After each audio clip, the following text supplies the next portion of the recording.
Kayak di Mesopotamia, Babilonia, sama Mesir, itu pakai bahasa Aram, tapi logatnya beda-beda. I love the Aramaic language because it is the language of Jesus. Jadi keseluruhan kata ini dibacanya akson, R-nya sebenarnya nggak dibaca. Gimana? Bahasa Thailand. Ribet kan ya? Gue kemarin abis lihat beberapa video terakhir yang gue upload, ternyata berat-berat pembahasannya ya.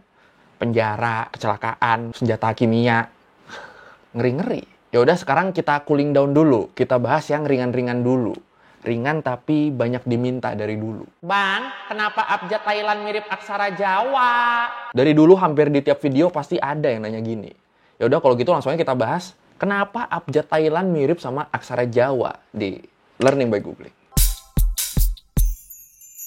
Oke, sebelum kita bahas sejarahnya, gue mau ngasih tahu dulu kalau huruf Thailand, aksara Thailand yang kayak cacing itu disebutnya akson.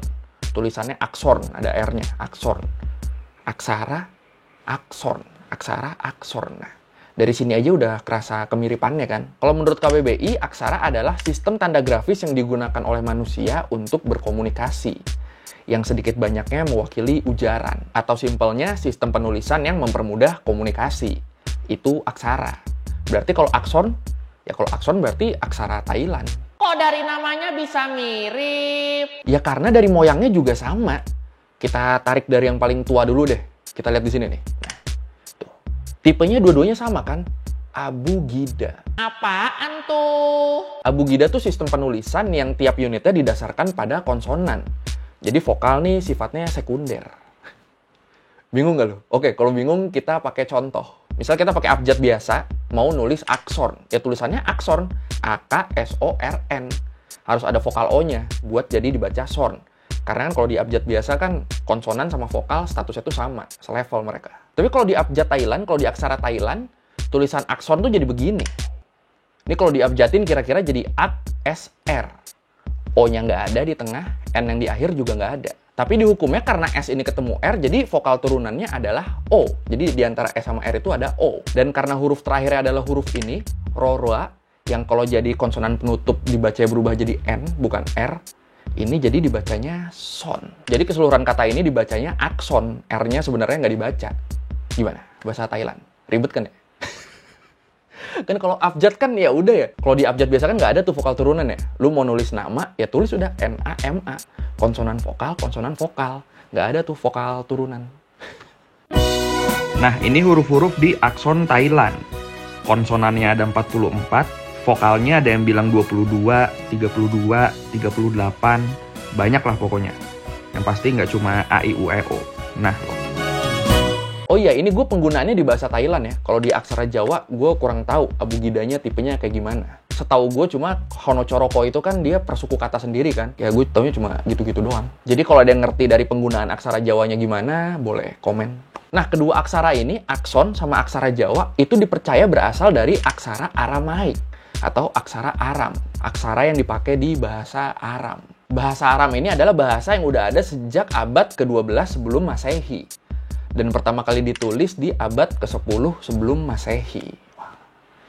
Jadi 2 abad bahasa ini cuma bisa dipakai buat ngobrol langsung doang ya, belum ada versi tertulisnya.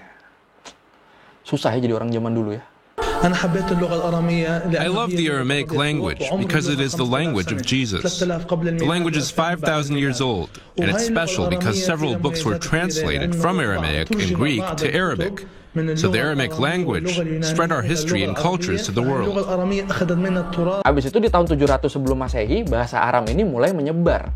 Dan aksen-aksen bahasa Aram yang berbeda-beda pun mulai bermunculan. Kayak di Mesopotamia, Babilonia, Levan sama Mesir, itu pakai bahasa Aram, tapi logatnya beda-beda. Habis itu bahasa Aram mulai kecampur sama bahasa-bahasa lain, sampai akhirnya yang ngerti bahasa Aram yang murni itu cuma orang-orang kerajaan. Kayak ada disebut di kitab 2 Raja-Raja, Raja Hizkia, raja dari kerajaan Yehuda, dia negosiasi dengan duta besar dari Ayur itu pakai bahasa Aram. Biar apa? Biar percakapan mereka nggak dimengerti masyarakat awam. Terus tahun 600 sebelum Masehi, Raja Kanan juga nulis surat ke Fir'aun pakai bahasa Aram. Ini sebenarnya gue jadi inget anak-anak SD yang ngomong suka dibolak-balik gitu tuh, biar orang-orang sekitarnya nggak ngerti. Ini jangan-jangan mereka turunan raja-raja terdahulu. When he was when he born, his mother talked to him Syriani, Aramic, and he knows what she say to him. Yani all his life talk Aramic. Ya udah, karena udah nyebar kemana-mana tadi kan, aksara Aram ini pun akhirnya turunannya jadi banyak. Salah satunya nurun jadi aksara Brahmi. Apaan lagi tuh? Aksara Brahmi tuh aksara yang dipakai di India pada masa pemerintahan Raja Asoka. Dari tahun 270 sebelum Masehi sampai tahun 232 sebelum Masehi. Nah, abis itu aksara Brahmi berkembang lagi, kebagi jadi dua. Ada aksara Brahmi India Utara yang bentuknya banyak sudut-sudutnya, sama aksara Brahmi India Selatan yang bentuknya lebih bulat. Nah, akhirnya aksara Brahmi yang India Selatan ini yang nyebar ke Asia Tenggara. Nyebar tuh ke Laos, Kamboja, Thailand, dan nyebar juga ke beberapa kerajaan di Indonesia, Vietnam, sama Filipina. Kerajaan Hindu-Budanya ya pastinya ya. Terus ada beberapa teori yang bilang kalau huruf Hangul Korea itu juga awalnya dari aksara Brahmi ini. Tapi ini baru teori sih. 거짓말하지 마. Terus salah satu ciri aksara Brahmi ini adalah ada beberapa huruf yang beda padahal bunyinya sama. Kalau di akson, di aksara Thailand, salah satu contohnya tuh kayak di huruf-huruf kokai, kokwai, kokwat, kokon, korakan. Itu semua dibacanya ko. Tapi penulisannya beda dan artinya pun beda. ขอไข่ล้มล้มลุกลุกขอไข่ล้มล้มลุกลุกขอขวดมีฟ้ามีจุกขอขวดมีฟ้ามีจุกขอควายคุกโคลนคืนแครงขอควายคุกโคลนคืนแครงขอคนใจดีดีจังขอคนใจดีดีจังขอระฆังงาเงงงาเงงขอระฆังงาเงงงาเงง Contohnya kayak di dua kata ini. Ini kalau orang awam bacanya dua-duanya ya ka sama ka. Padahal ini beda. Yang ini ka artinya biaya. Yang ini ka artinya bunuh. Ribet ya bahasa Thailand. Aduh. Sekarang kita balik ke tabel ini. Di sini kelihatan kalau parent sistemnya juga sama. Palawa alfabet.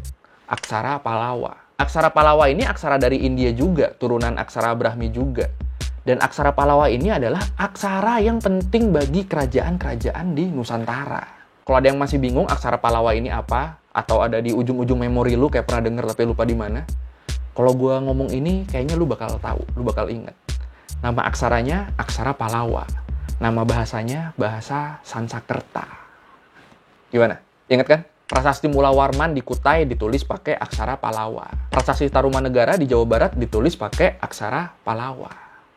Gimana sampai sini? Ada yang otaknya udah mulai kebuka?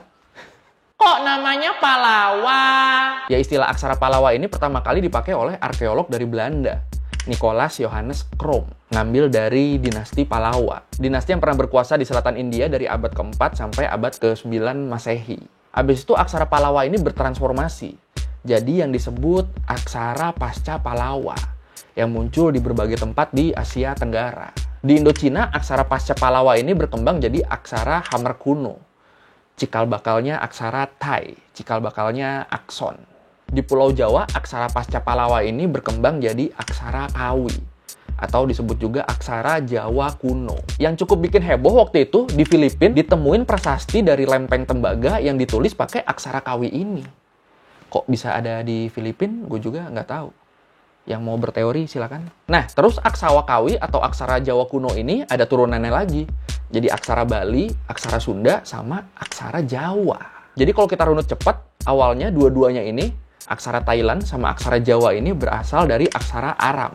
Aksara Aram berkembang, turun jadi aksara Brahmi, berkembang lagi, turun jadi aksara Palawa. Nah, dari sini mulai kebagi nih. Ada aksara pasca Palawa yang nyebar ke Indochina, yang terus jadi Hamar kuno, cikal bakal jadi akson, cikal bakal jadinya aksara Thai. Dan terus ada aksara pasca Palawa yang nyebar ke Nusantara, berkembang jadi aksara Kawi, aksara Jawa kuno, yang terus berkembang lagi jadi aksara Jawa.